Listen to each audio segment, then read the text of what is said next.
Thinking about buying real estate here in Denver in 2026? Well, let me save you a lot of money and headaches because not every property makes sense in today's market.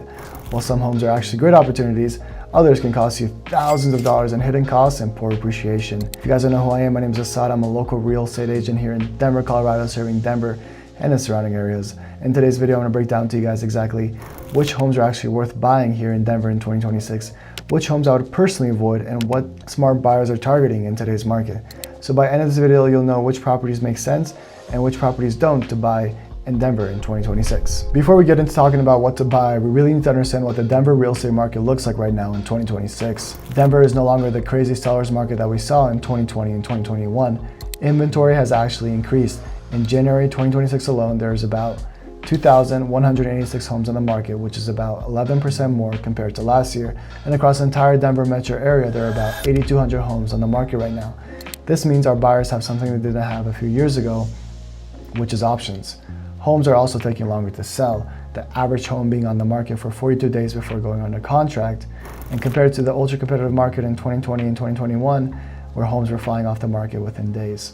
But with that, prices have also slightly cooled down. The average median home in Denver now is about $570,000, and the average home value is about $524,000, which is about a 4% decrease. But the most important part here is even with all this inventory that we have, Denver has about 2.5 months of housing supply left. In a balanced market, 4 to 6 months of supply is considered, a balanced market.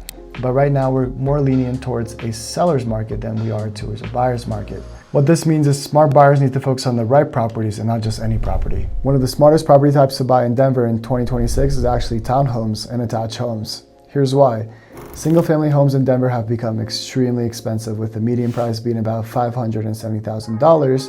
Many buyers are being priced out of these detached homes. Townhomes often offer a much more affordable entry in today's market in areas like Arvada, Littleton, Green Valley Ranch, and Highlands Ranch. You can find townhomes for $150,000 to $300,000 cheaper than the comparable single-family homes in that same area. What this can mean for you is lower monthly payments, lower down payment, and often newer construction. For buyers, this can be a great opportunity to start building equity in today's market in Denver. But the key thing buyers need to look out for is the HOA, knowing your HOA dues monthly, the financial health of your HOA, and if there's any new upcoming special assessments. The second type of property that can be very smart to buy right now in Denver are homes that require cosmetic upgrades. These are homes that look outdated, unappealing to the eye, but don't have any major structural problems. These cosmetic upgrades can include things like redoing the roof, repainting the house, renovating the kitchen, or even redoing the bathroom. Now, many buyers look at these things and skip these homes and want something ready to move in, but this is exactly where opportunity exists. For example, that same home that requires all these renovations can be listed for $500,000, and the neighboring houses that are updated and upgraded can be listed for $650,000. This is where you can add tens and thousands of dollars of value to your home if these renovations are manageable. And with homes being on the market for an average of 42 days, buyers have a lot of leverage in negotiating a great deal for themselves on these homes. One of the biggest opportunities right now in Denver market are homes where sellers are offering seller concessions. Because inventory has increased to 8,200 in the Denver metro area, a lot of sellers are competing for buyers by offering seller concessions. So what are seller concessions? Seller concessions are a credit that the seller gives to buyers to help cover part of their upfront cost. That could include closing costs, repairs and inspection, and buying down their rate. For example, a lot of sellers are offering $15,000 to $20,000 in concessions to attract buyers. That can be used by the buyer to help lower their monthly down payment by buying down their rate, help cover most of their upfront costs that could be heavy for first-time buyers and any buyer. In a high interest rate market, which is right now what we're witnessing, that can be the difference in affordability. Now let's talk about what I would personally be cautious about buying in Denver in 2026. First would be overpriced flipped homes. Now these homes look amazing visually, but are priced far above the neighborhood value.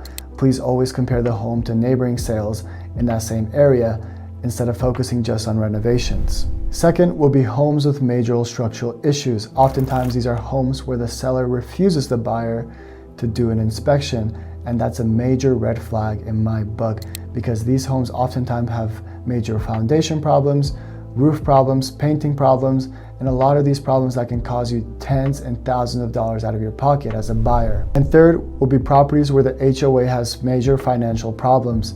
Please carefully review the HOA documents and make sure your HOA financial health is in good standing, because some HOAs will require a huge assessment from homeowners if their reserves are low. Many buyers in Denver right now are focusing on suburbs that offer better value for price. Some of the areas getting the most attention include Thornton, Arvada, Aurora, Commerce City, and North Glen. These areas tend to offer larger homes and more square footage compared to central Denver neighborhoods. So if you're thinking about buying real estate in Denver in 2026, the key isn't just to buy any type of real estate, it's about understanding which properties make financially sense in today's market. Townhomes, homes that require renovations that are manageable, and homes where sellers are offering seller concessions can be the greatest opportunity right now for buyers. And if you guys are thinking about buying a house in Denver and need the proper guidance to guide and win in today's market, I put a link in the bio for a quick 30-minute call with me where we can understand what your possibilities are and what opportunities you have in today's market. It's no pressure at all, and there's no strings attached. If you guys like this video, please drop a comment, drop a like, and subscribe to the channel and turn on the notifications if you'd like to get more Denver updates and Denver real estate related content.